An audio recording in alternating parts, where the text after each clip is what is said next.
Okay guys, welcome back. This is the 5th video in this short series we've been doing, and I think the last one might have been the most interesting one for me when it looks at the gym. We've talked about lead generation, why Huw got started and everything like that in the previous videos, but just getting to see and understand his studio has been quite a unique experience because it is different to most people's places. To finish this one off, just the same as what we did with Pearse, I want to go to more unique or things that you just didn't expect to happen. So let's jump into 2 lead generation or chasing lead things that you just found strange or unique or you didn't expect to happen that most people might come across quite often as well.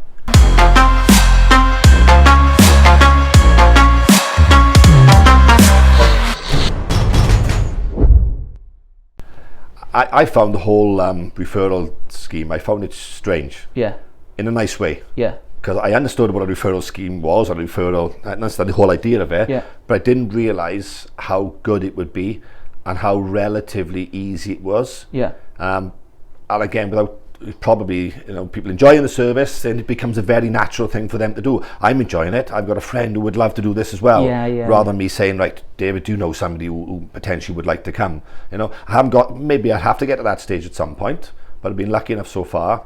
And that was strange. I thought I would be chasing, Yeah. But I definitely think I call him a mentor, call him what you like, or call him, if you like a certain person on a podcast, yeah. And you buy into their way. And I'm a huge fan of Phil Learney, and he's just let your service do the talking. Yeah. Let your service do the talking. People will come. People will come. And I've had a couple of one-to-ones with him in seminars, and he's gone on about it, and he's just do the service. Trust the process. And I'm a big fan of this when I was in work. Don't worry about the result. Yeah. Let's trust the process.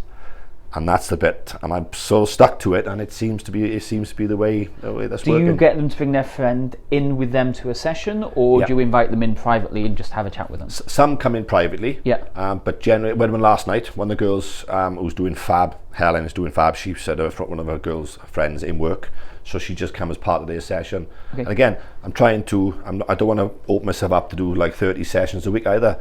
So they come in as part of a session, so it doesn't cost me any time. It doesn't cost me any money.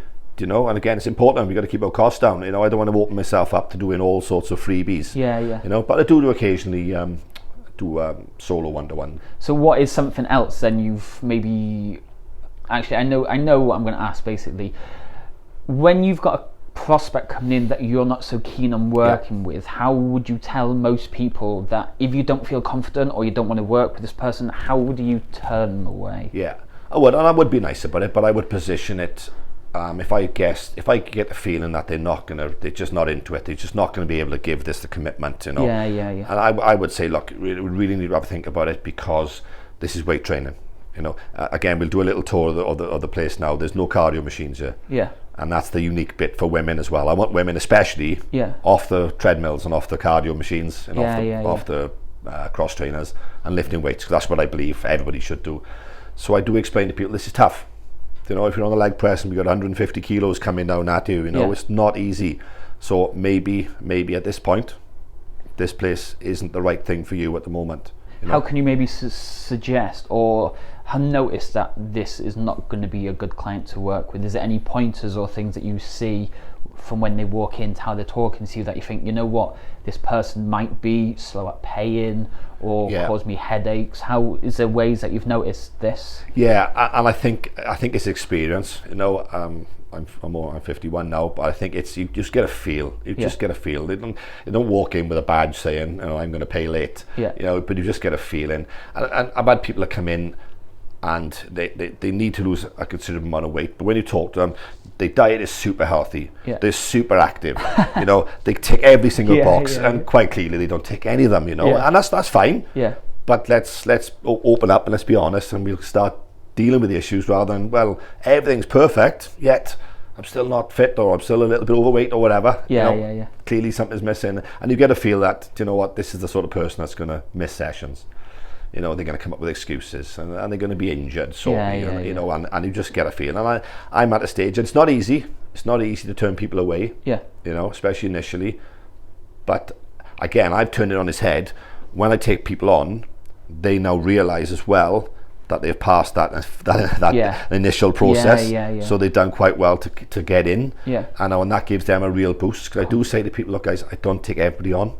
And I look them in the eye and say, look, I don't take everybody on. So come down and have a look first. Make sure it suits you and it suits me. Because if it doesn't, then we'll have a nice, honest, friendly conversation, but it'll be honest. Because I'm not prepared to take people's money. You know, if they're not prepared to put the results, because they're not. It's not fair on them. In my opinion, and I don't want to just take people's money. No, that's really good. That's really good. Okay, let's talk about 2 things that you found unique or odd or didn't expect from actually having your own studio. Then. One is women love training with weights once they understand it and they get a little bit of direction. Because you go into most gyms in the world, I would guess, and 99% of women are on the cardio machines. Because that's the default position, and the gyms are intimidating. They're horrible places, aren't they, for women especially, you know. And that we try and bring that confidence levels up. And when I see someone who's never lifted a weight in their life now suddenly, you know, doing 200 plus kilogram, you know, it's just that's been a pleasant surprise. Seeing women actually thoroughly enjoying weight training and seeing what it can do for their bodies, but more importantly, what it can do for their confidence. You know. Anything else you found unique? Maybe equipment arriving late, or leaks, or anything you found? No, I had a power cut once. Not a power cut. A cable came out because obviously the electrics run from the house. But that was the only mini disaster we've had. Been really lucky so far. I've done it gradually. You know, bit of kit at a time, and obviously I know. Steam, all my kit comes from Primal Strength. Really good delivery, so no dramas there. No real issues. The only injury we've had in here is I dropped a 25 kilogram dumbbell plate on my toe. That was me. So no injuries.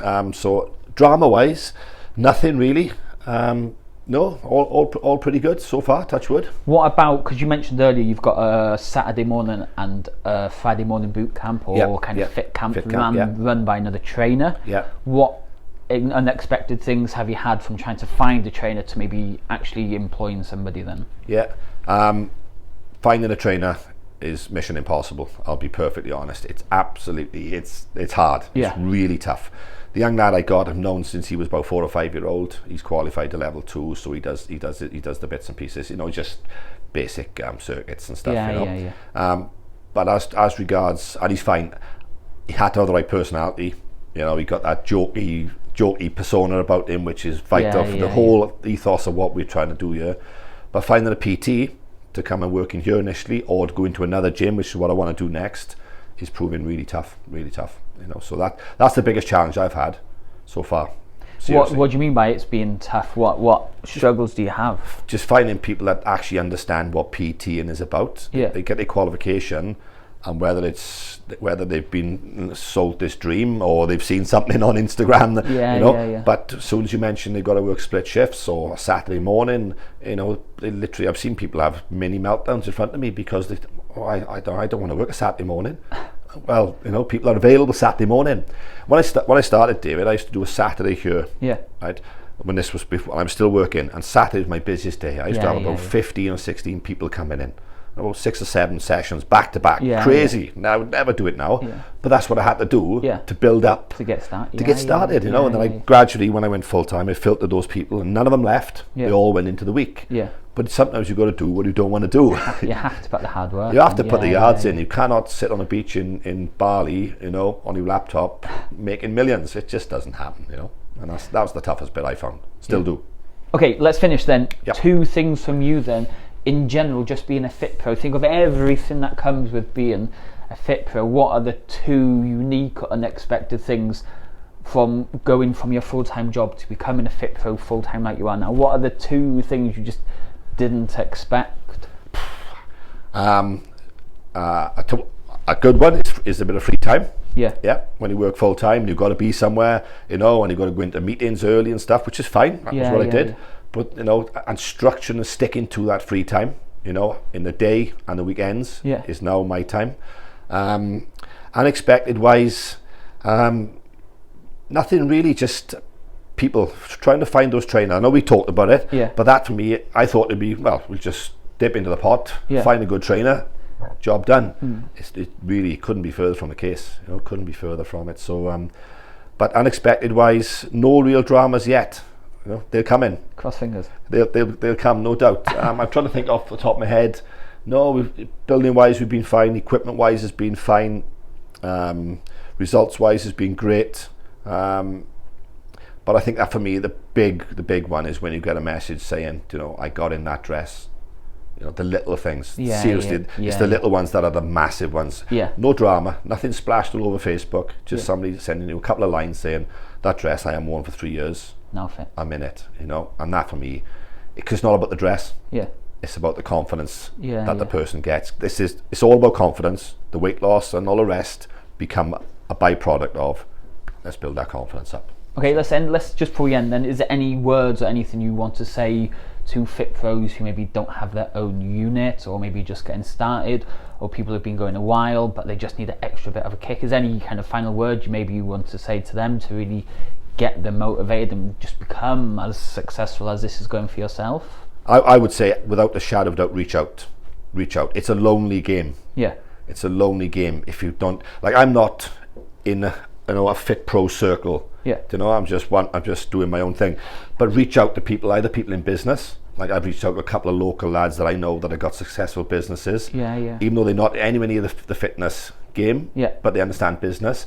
But do some courses. I know people say you go on course after course, but choose your mentors wisely. Listen to podcasts, but listen to 2 or 3. You'll settle on 2 or 3. I listen to 2 or 3 that I like. I'm still in the ACA with Phil learning, and I'm going up there again now next week. Just keep learning, but just keep in that circle. But if you've got a question, reach out. There's people out there that will offer help. I would love, and I still do, people phoning me up saying, I've got a couple of PTs. There's a lady in Milton Keynes, there's a guy in Scotland that we talk regular. I haven't got the answers to everything, but it's nice sometimes to sound off. I just pick somebody's brains. You may not get the answer, but something may come of it, because when you're trying to market, do your VAT or tax, do your bloody training sessions, write the plan, you're doing everything, and you can't. And offload. One thing I learned is to offload all the nonsense bits that you don't need to do. I don't go on a computer doing forms or anything anymore. I get somebody else to do that. Concentrate on what you're good at, and you have to pay somebody to do bits. You get that money back in spades. No, that's definitely a good way to end that. Something I thought of right at the start when I got started becoming a FitPro was, I want to talk to people about generating leads and following up with clients and keeping clients happy, yet all of my friends worked office jobs, or they worked typical 9 to 5s, and they don't understand the stuff we're talking about. Most of my friends now still don't understand why I keep talking about lead generation. They have no idea what that means. But reach out. Huw, I'm guessing Huw, if you had messages, just drop him a message. You can obviously drop me. He's mentioned quite a few different people throughout these series. Definitely reach out. If you're struggling with something, it's always best to ask. Don't kind of suffer in silence. Reach out and just get the help that you need. Absolutely, 100%. Don't go alone, guys, because it's a tough, lonely road. Reach out. There's people that will help. There's people that will help, without a doubt. Perfect, cheers. Thanks for watching. Now come join us inside our free Facebook group, where on a daily basis we share tons of content to help you generate leads for your fitness business.